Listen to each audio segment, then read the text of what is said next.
우리 얼굴 보고 축복하죠. 예수 안에서 사랑합니다. 예수 안에서 축복합니다. 한 번 더요. 예수 안에서 사랑합니다. 예수 안에서 축복합니다. 요즘 인기 있는 영화 중에 국제시장이라고 하는 영화가 있습니다. 우리 행전 식구들도 많이들 보신 것 같아요. 저도 이 영화를 봤어요.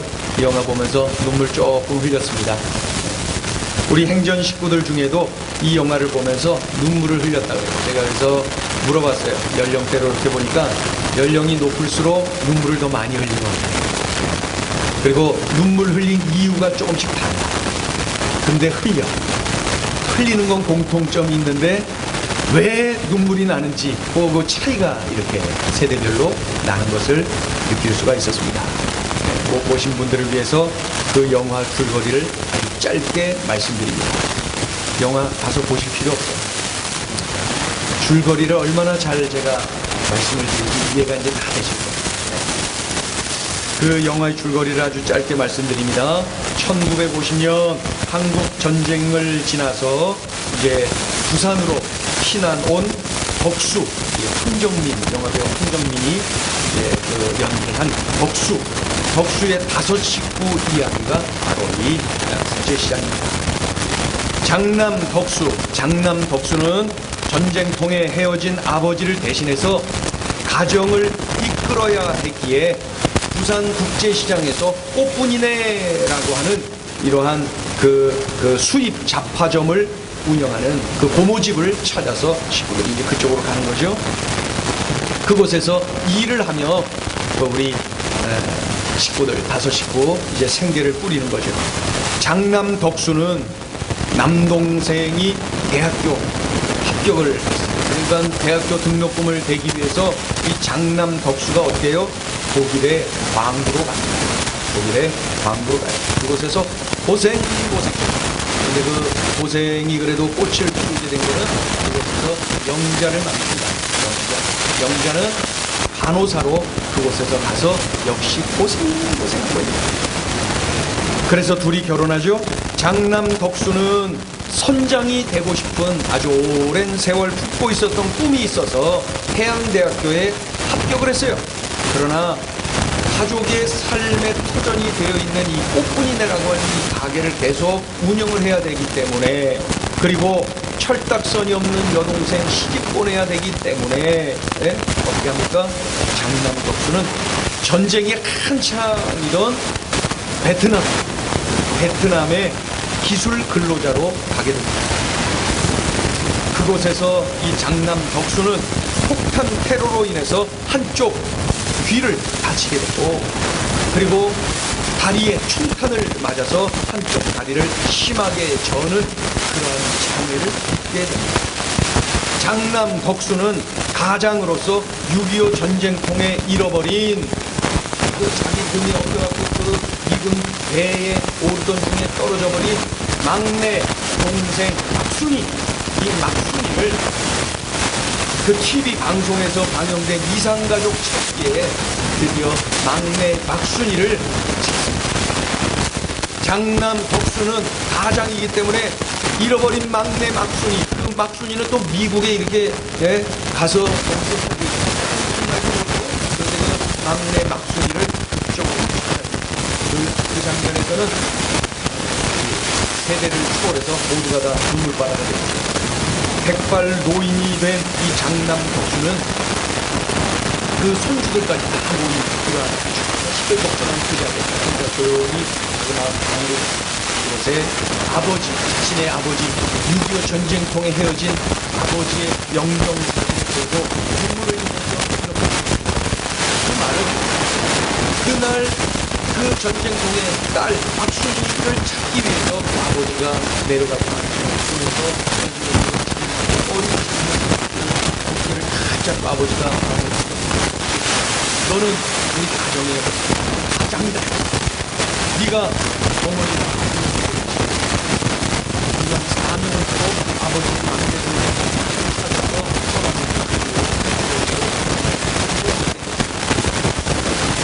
그래서 이 장난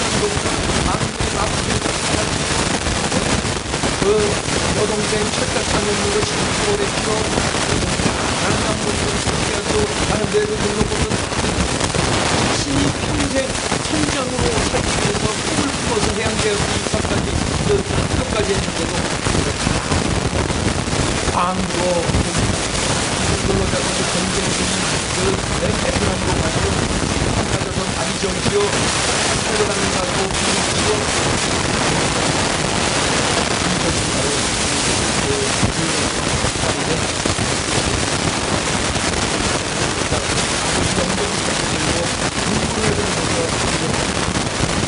아버지 내 약속 잘 지켰지.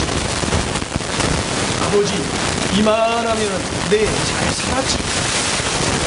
아버지 근데 내 진짜 힘들었거든.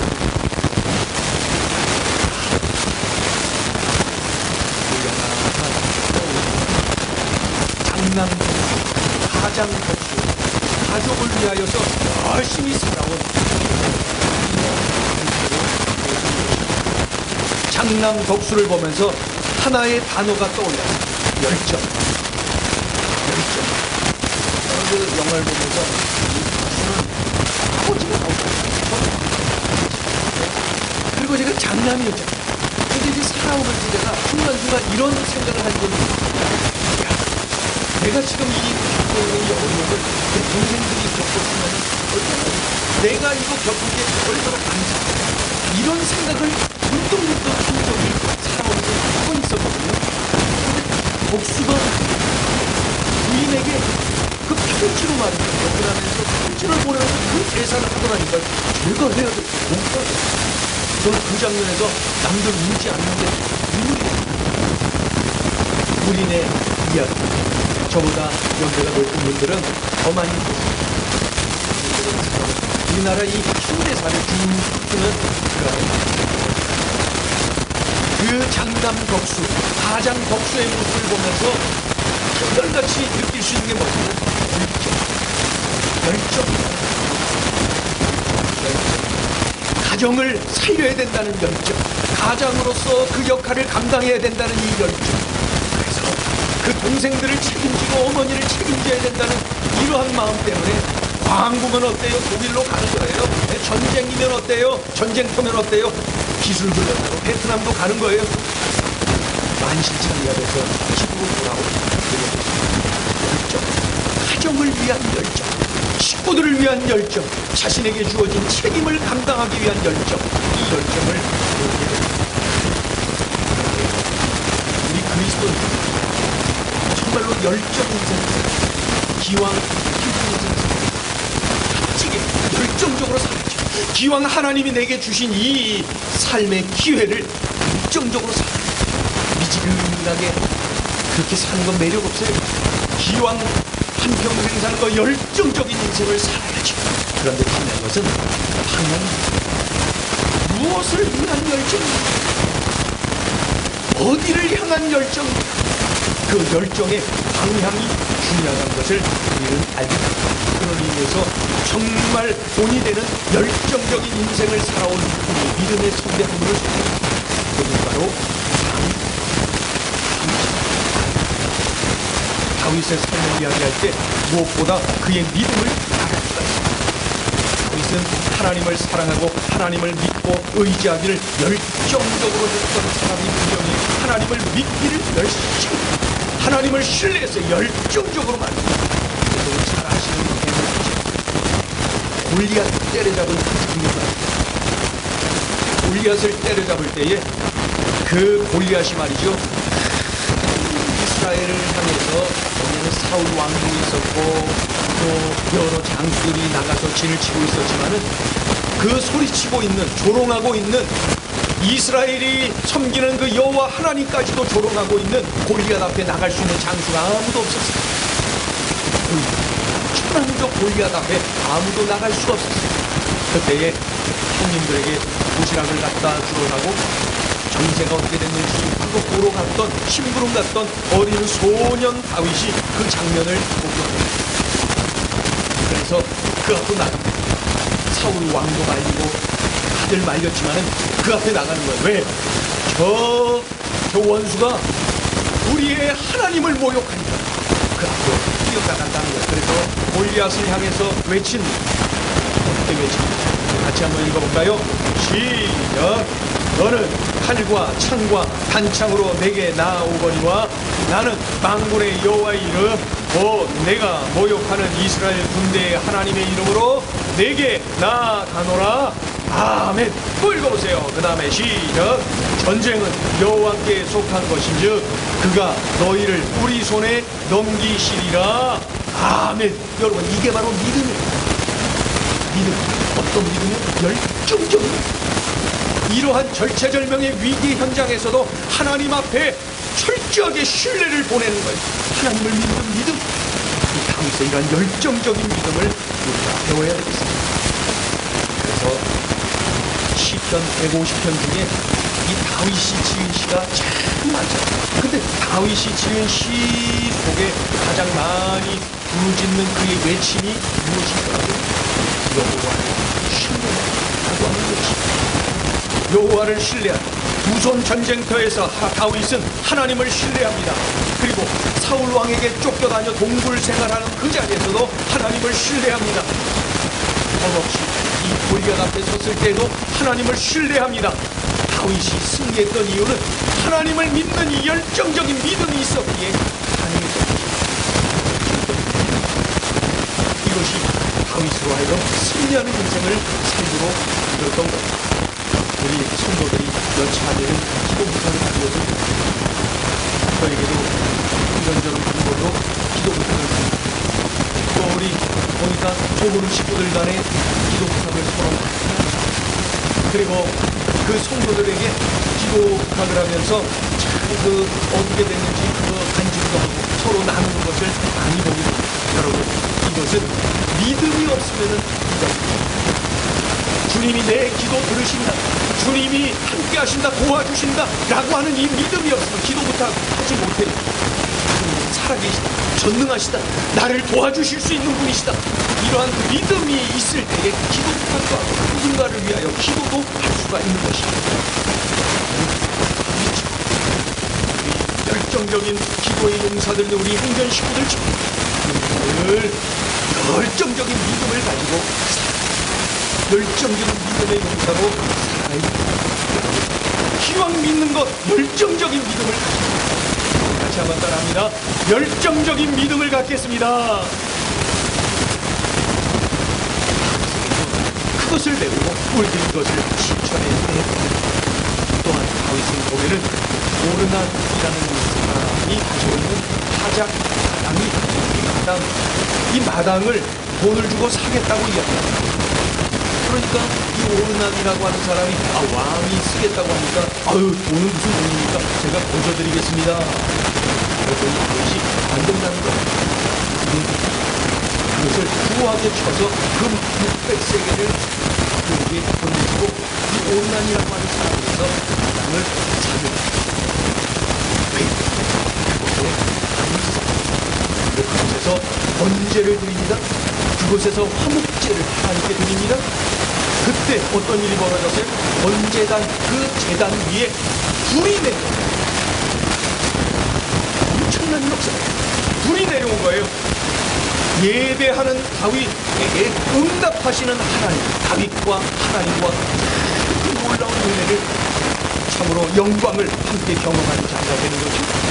예배하는 다윗, 응답하시는 하나님, 축복하시는 하나님, 만나주시는 하나님. 다윗은 그 타작 마당을 사서 그곳에서 예배를 드리는데 하나님이 불을 내려주며 함께 하심을 경험하고 은혜 받았어요. 기뻤어요. 좋았어요. 감격했어요. 이 다윗은 말이죠, 다른 데로 옮기지 않고 그 자리에서 계속 예배를 드립니다. 그리고 이 다윗은 예배하는 이 위하여서 대가를 지불했습니다. 금 600세겔을 지불했습니다. 그리고 그곳에서 계속 예배합니다. 열정적인 예배자가 있는 것입니다. 그리고 잘 아시는 대로 다윗은 하나님 앞에 예배할 때 수천 명의 찬양, 수천 명의 찬양대를 조직해서 하나님 앞에 예배하는 것을 볼 수가 있습니다. 다윗은 어떤 생각을 가지고 있냐면은, 야, 하나님이 어떤 예배를 더 기뻐하실까? 어떻게 하면 하나님이 더 좋아하실까? 하나님이 어떤 예배를 더 기쁨으로 받으실까? 그것이 늘 다윗의 관심이었어요. 어떤 마음으로 이 자리에 참여합니까?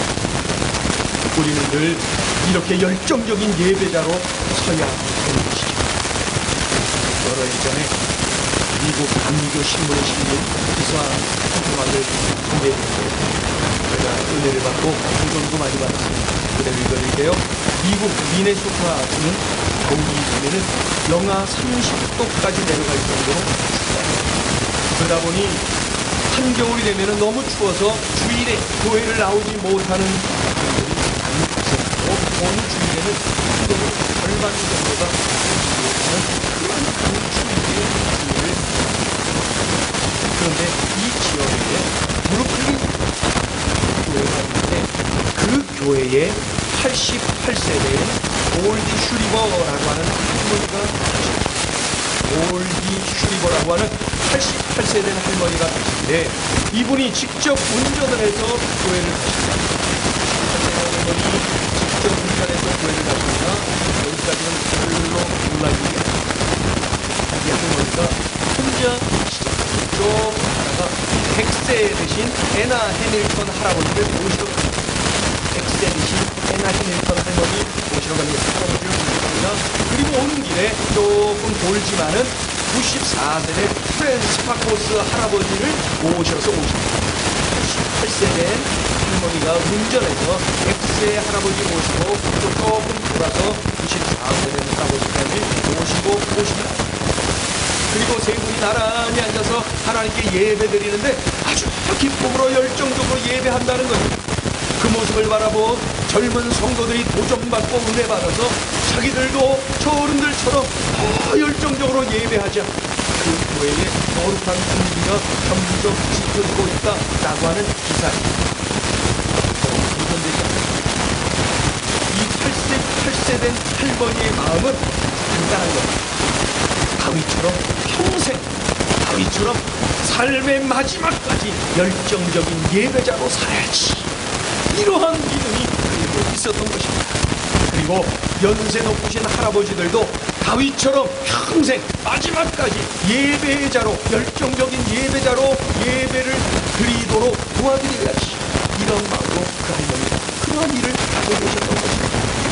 이를 미국 어른들 아무리 생각해도 다윗 닮지 않습니다.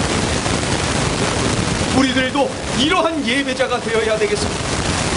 저는 수요일 예배 시간, 금요일 예배 시간에 앞에서 이제 찬양으로 예배를 시작합니다. 그 다음에 제가 설교하기 위하여 올라가서 딱 보면은 순간 감격이 물컥 그냥 확 밀려오는 그러한 경험을 합니다.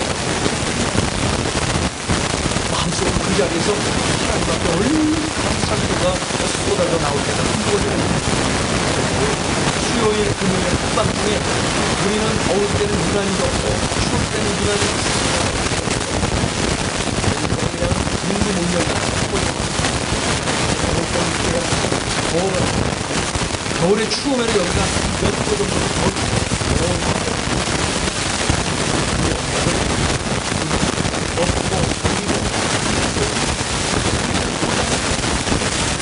수요 예배, 금요 예배 때 우리 그냥 젖먹이 아이들, 꿍씨앗 아이들, 꿈나무 아이들까지 얼마나 많이 들어오는지 몰라.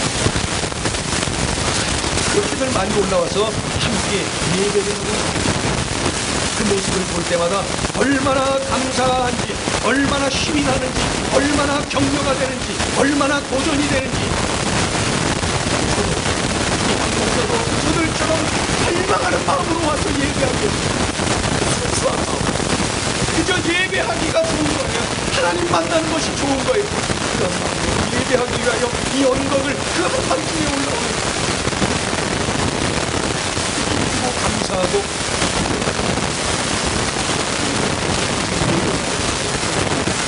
어떻게 그치는 것이 아니라 열정적인 예배자로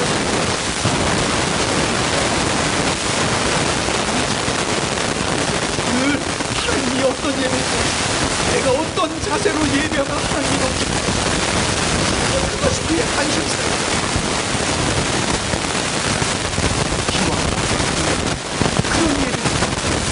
기왕 평생 예배자로 살고 그런 예배자로 살아내야지.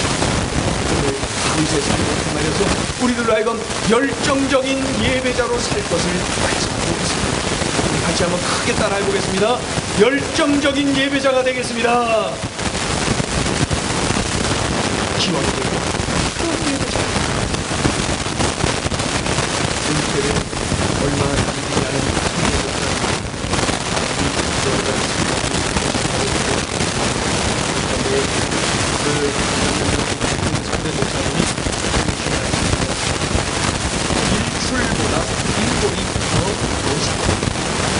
일출보다 일몰이 더 영향력이 크다. 이런 이야기를 보여주십니다. 여진이 그 서쪽에 여행을 하게 되는데 여행을 쭉 그 일몰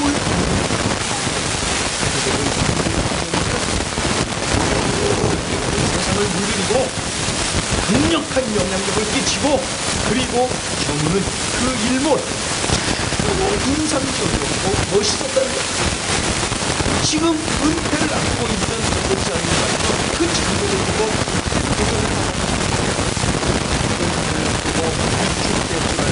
일몰 장면을 보면서 위로와 그리고 힘과 격려를 받고 그리고 하나님께서 또 다른 길로 이끄신다는 기대가 듭니다. 그런데 우리 사람들은 일터에서의 은퇴가 이 땅에서의 은퇴로 이 땅에 올 때가 있듯이 이 땅에 떠나는 때가 믿음의 선배 다윗, 열정적인 믿음의 사람, 열정적인 예배자 다윗, 그 또한 이 땅을 떠나야 되지 않습니다.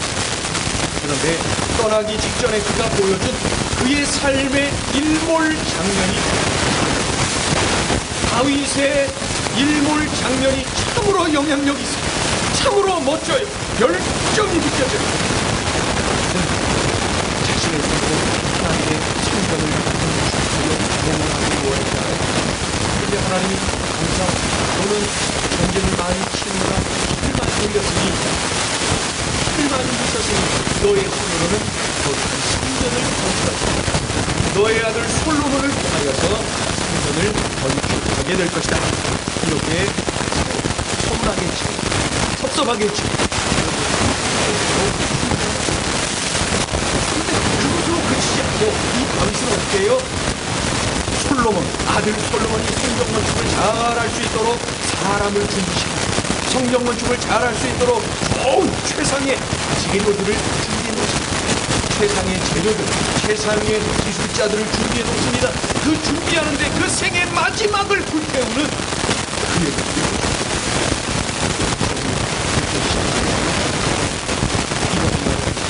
그것은 아들 솔로몬을 위하여서 하나님께 기도하는데 열정적으로 기도한다. 하나님, 아들 솔로몬이 성경 건축을 잘할 수 있도록 하나님이 도와주셔야 됩니다.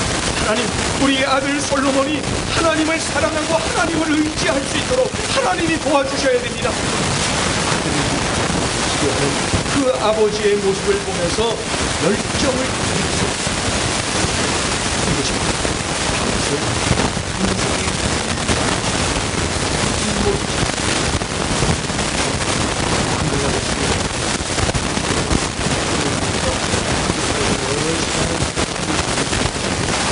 인생의 성교사님이 그만 갱기열병이라고 하는 병이에요.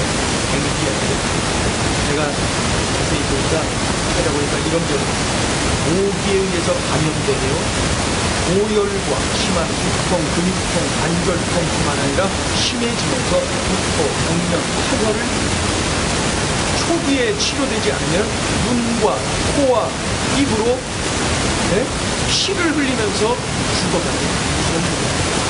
눈에서, 귀에서, 코에서 막 피가 나오면서 죽어가는 무서운 병이 바로 갱기열병이라는 거예요. 초기에 잡지 않으면 큰일 난다는 거죠. 선교사님이 이 병에 걸렸어요. 방글라데시 얼마나 열악한지 아시죠? 그런데 다행히 미국 선교사님이 병원을 세웠고 그 병원에서 이렇게 진료를 받고 또 치료를 받을 수가 있어요. 선교사님이 사역이 얼마나 많은지요. 치료받는 기간에 이 사역을 다 어떻게 합니까? 고아원 사역, 초등학교 사역, 중고등학교 사역, 장학관 사역, 보건소 사역, 봉제기술 학원 사역, 그리고 뭐 농장 사역, 교회 개척 사역, 목회자들, 현지 목회자 계속 그 훈련 사역, 이런 사역들을 다 어떻게 할 수가 있겠습니까? 이거 제대로 돌아가겠습니까? 돌아갔습니다. 제대로 돌아갔습니다. 왜요? 그곳에 아주 탁월한 사무장, 우리 한국 선교사 사무장이 계셨습니다. 육군 장교로 정년 퇴직을 하고 사회 활동도 많이 하다가 선교 훈련을 받고 방글라데시 선교 현장으로 갔습니다. 그분이 사무장 역할을 그곳에서 몇 년 감당하면서 아주 노련하게 선교사님을 잘 협력을 하고 있었어요. 그러니 선교사님이 병원에서 치료받는 그 기간에도 그 선교 현장, 그 NGO 모든 활동들이 주님의 은혜 중에 잘 돌아갔답니다. 탁월한 선교사. 그 사무장이 계셔. 70이 훨씬 넘은 분이었어요.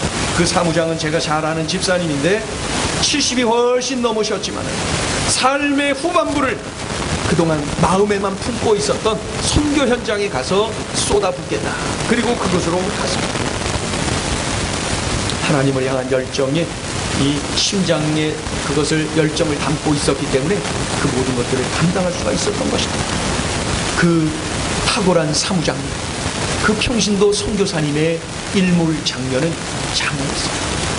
강력한 영향을 끼쳤어요. 그 집사님을 보면서 우리들은 생각해내야 됩니다. 인생 후반부를 다윗처럼 살아야지. 인생 후반부를 다윗처럼. 다윗, 그는 참으로 열정적인 삶을 살아냈어요. 그의 삶을 하나님이 이렇게 표현해 주셨잖아요. 다윗, 그는 내 마음에 합한 자. 내 마음에 합한 자. 그는 참으로 열정적으로 살아냈어요. 그의 인생을 참으로 우리에게 보여주시면서 주님 말씀합니다. 그런 인생을 살아내라. 그런 인생을 살아내라. 우리들에게 그렇게 말씀하고 있습니다. 어떤 인생을 살게 하시니까? 하나님을 열정적으로 믿습니다. 하나님께 열정적으로 예배합니다. 하나님께 마지막까지 열정적으로 헌신합니다. 이런 인생, 이 시대의 다윗이 되어서 살아내는 우리 모두가 되어지기를 주의 이름으로 축원합니다. 기도합니다.